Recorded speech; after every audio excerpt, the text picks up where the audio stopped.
Rick and Morty comic issue 31. We start out with someone in Jerry's car snarking that was the worst family vacation ever. And Rick snarks, "Yeah, it's hard to believe the world's biggest ball of twine wasn't a back burner of a great vacation idea, huh, Jerry? Yeah, can't you just look at a picture of it on the internet and call it a day? What's the point of going to see stuff in person? Just a waste of money." Summer lampshades that they should have just gone to the beach like a normal family. I don't remember ever going to the beach, but I'll take her word for it. Beth says that she can't believe she missed work for this. And Jerry complains cleverly, "Oh, you missed work? Because you were on your phone the whole time." At least this is a relatable, down-to-earth parent dynamic. Morty says, "Who needs to go to the beach when you're gonna act like one all the time, Summer?" Which was unprovoked. And Rick says, "Burn." And she complains, "Bad wordplay? Really, Morty? Really?" Which were enough to make me smile and find it funny. Beth says that she had an obligation to the horses that kept getting sick. And Jerry says that if her family were a bunch of horses, then she'd care about them. They both have good points. It's a realistic argument. Beth says, "If my family was horses, then they'd have grace and compassion and not be a bunch of selfish monsters that can't pick a sock off the floor. A horse wouldn't pick a sock off the floor either. It doesn't have fingers." She idealizes horses. Morty cathartically lampshades that Summer used to be cool because when they went to Magic Mountain as kids, they rode all the rides together. And now she just wants to stare at her phone and be a jerk. Summer fortunately tries to explain to Morty that he was a cute kid back then, but now he's just a creep moron who goes through her underwear drawer. He really needs a girlfriend. And of course, Rick would never build her a robot girlfriend because then it'd be distracting him from his adventure duties. It turns out they have 5 more hours in the car. And Rick snarks amusingly, "Gosh, Jerry, it's really too bad we don't have a flying car or a teleportation gun to really speed this up, huh? Gosh, it's too bad someone insisted that I not bring any of that stuff. It's out of character for him to be here at all. So I'm glad there's a memorable explanation for it later, since this is a well-written franchise."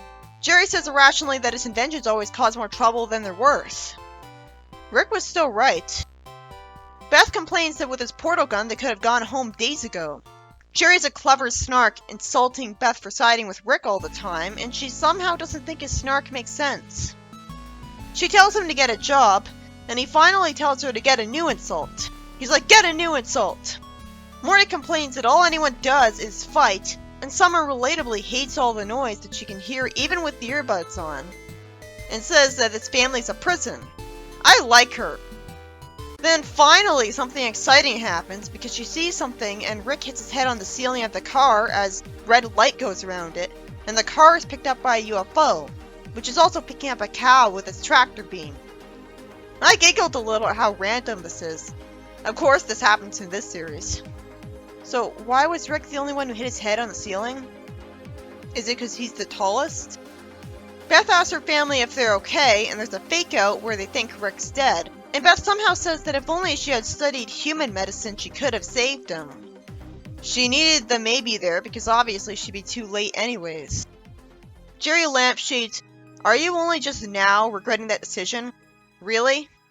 Morty wanders out of the car and sees very stereotypical aliens that can't speak English. Just now? It's weird because almost all of the aliens speak English. But it's here to create the right effect. A cow's floated away and Jerry wants to hide, and Beth satisfyingly calls him out on his line, and he says that at least he got to die on a family vacation. Summer says that she's going to get so many tattoos. Then Rick starts beeping with his eyes looking weird and he gets back up. Beth hugs him with him smiling heartwarmingly, and he explains that this is just a robot avatar. So when these guys went off planet, he lost contact with it and had to reboot. He says that he was smart enough to not go on a single vacation with them, because he knows that the secret to not hating this family is to never spend a bunch of time with them. At least he's admitting that he doesn't hate them.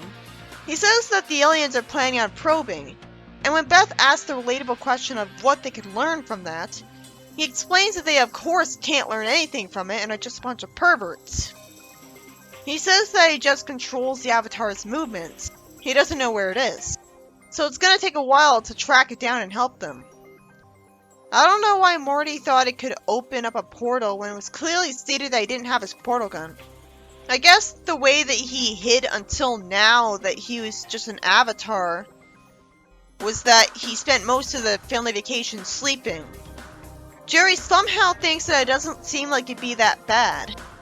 And Rick actually tells Jerry not to because it's the worst thing ever. He shows racism against that particular alien species. I doubt all of them are like that at once, or their society wants to progress past the Stone Age. Some gas gets sent out of the robot avatar to make the aliens miserable, but somehow the humans are all fine. And he tells his family to go because he has his robot avatar's weapon limbs. So, wasn't he still experiencing the whole vacation anyways, just through a robot? Otherwise he would have been caught a long time ago because they know he was silent and not doing anything and keep questioning it. I guess no matter how much they question it, they wouldn't be able to get the answer out of him and he'd just be napping. Maybe they didn't because Jerry and Beth were the distraction because they're always arguing. They get surrounded, and it's sweet that when Morty gets threatened, Summer remembers when she was a kid, and Morty said that he's lucky to have the best drawer as a sister. So she shoots the alien with lasers, and Jerry remembers pushing her on the swing while she says she loves him, and he shoots the alien. I like this. They could have easily not had this. Morty remembers Jerry ruffling his hair on the couch with him, and he saves Jerry. And then Beth looks at Jerry, and only remembers catching him with a dirty magazine and being obviously lied to and called a shrew. I can't help but think that he's not entirely to blame for this, though. Like, she drove him to it. So we see him tell a monster to take her and not him. Fortunately, she does remember a nice moment where he told Beth that she's his best friend and he doesn't love anything like he loves her. She's all he's got as a friend. Poor guy. It's not like she's not right about her insults, but still. Oh, finally, we see what Rick's actually doing. As he's telling a guy at a restaurant to give him the bill when he gets the chance, as he has an earpiece. It's heartwarming that Beth admits she forgets sometimes how much of a man Jerry can be, and they make a great team. And Jerry says that he forgot how good she is with a gun. I like that the writing's self-aware that they're only happy with each other because of the context. As Morty says he's grateful for having a sister who can fight through enemies. Summer says Morty's alright too, and Beth says she loves her children all so much. Jerry says he'll hold them off for as long as he can, and finally Rick shows up through a portal, and actually joins in with a group hug, saying, "Get in here, you little scamps." I like that he's not always opposed to having a hug. Jerry asks if Rick could take them anywhere with his portal gun because he has an idea, and we see the car and a ticking timer going down in it. So the UFO explodes because Rick was smart enough to think to have a bomb in the robot avatar just in case. And the story ends with them all at the beach of an alien planet with a lovely pink sky at sunset, while Summer and Morty are playing volleyball together, because Jerry finally admitted that his inventions don't always backfire on them.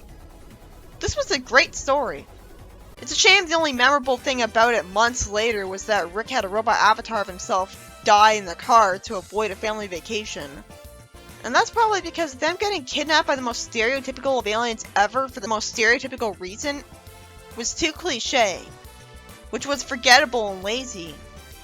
At least Rick gives logic to them. And it's interesting that the heroes use his robot's arms and get weapons for themselves to escape, while he has to take some time to triangulate their new location and warp to them.